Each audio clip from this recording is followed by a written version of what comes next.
Hello दोस्त, कैसे हो। जैसे कि हम जानते हैं कि यह chapter the sermon at Banaras Gautam Buddha के ऊपर बेस्ड है। तो भाई द सरमन एट बनारस का मीनिंग क्या है बताता हूँ।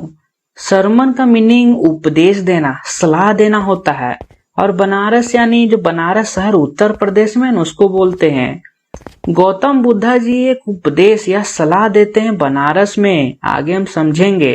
हाँ भाई, लेकिन क्या उपदेश देंगे बताता हूँ। सबसे पहले गौतम बुद्धा जी के बारे में जानते हैं।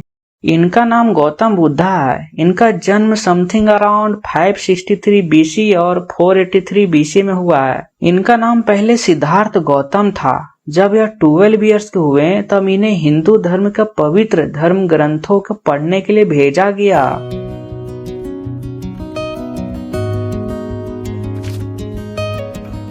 4 साल धर्म ग्रंथ पढ़ने के बाद मैं घर जा रहा हूँ।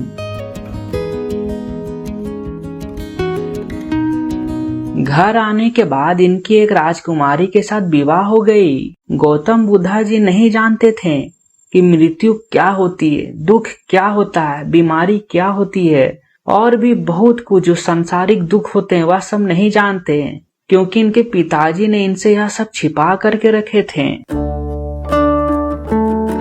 जब गौतम बुद्धा जी की आयु 25 ईयर्स की हुई तब वे शिकार करने जंगल की ओर निकलते हैं। तभी उन्हें अचानक एक बीमार व्यक्ति दिखा, फिर एक बूढ़ा व्यक्ति दिखा और फिर एक मृत व्यक्ति दिखा। फिर एक साधु को वह भिक्षा मांगते हुए देखे। यह सब क्या है? कोई बीमार है, कोई बूढ़ा है, कोई मृत है और कोई भिक्षा मांग रहा है।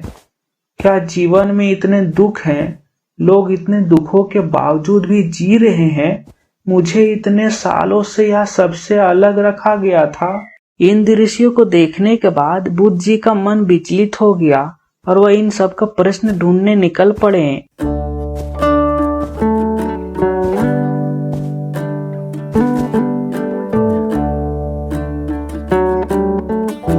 सात वर्ष तक इधर उधर भटकने के बाद वे एक अंजीर यानी फिग ट्री के नीचे बैठ गए।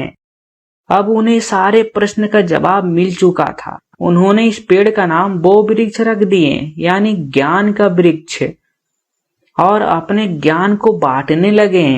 इसी के बाद लोग इन्हें बुद्ध के नाम से जानने लगे और उन्होंने अपना पहला धार्मिक प्रवचन बनारस शहर में दिया।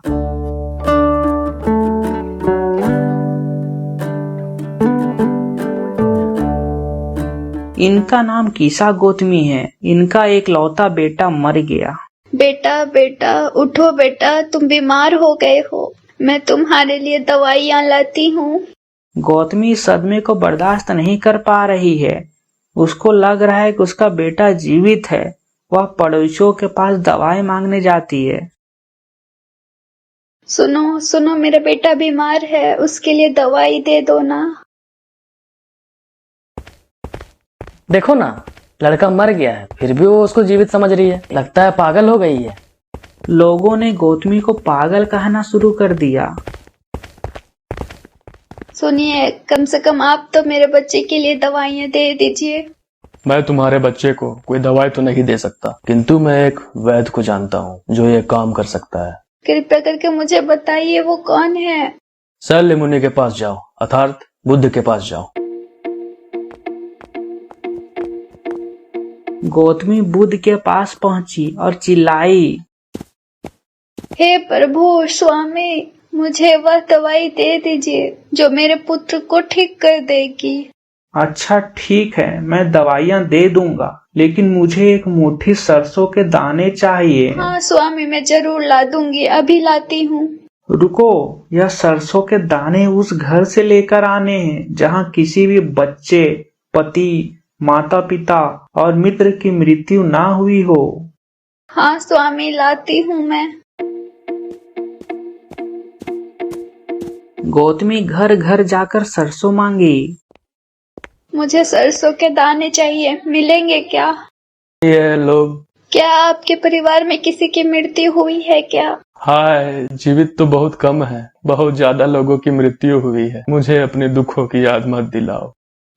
यहाँ कोई भी ऐसा घर नहीं है जहाँ किसी की मृत्यु ना हुई हो। गौतमी दुखी होकर एक जगह पर बैठ गई और विचार करने लगी।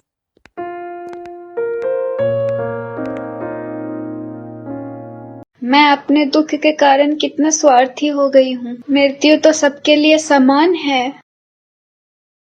बुद्ध जी ने कहे, इस संसार में मनुष्य का जीवन मुसीबतों, दुखों और पीड़ा से भरा हुआ है। ऐसा कोई साधन या तरीका नहीं है जिससे मनुष्य को जन्म लेने के बाद मृत्यु से रोका जा सके। ऐसा ही जीवन है। जैसे पके हुए फलों के गिरने का खतरा बना रहता है, वैसे ही मनुष्य के जीवन के बाद मृत्यु आती ही है। चाहे मूर्ख हो या बुद्धिमान, सभी को मृत्यु मिलती ही है। एक पिता अपने पुत्र को नहीं बचा सकता, ना ही अपने सगे संबंधी को और रिश्तेदारों को बचा सकता है। इसलिए बुद्धिमान व्यक्ति संसार की इन बातों को जानते हुए भी कभी शोक नहीं करते। हम कितने भी रो लें, शोक कर लें, इससे मृत व्यक्ति वापस से जीवित नहीं होता।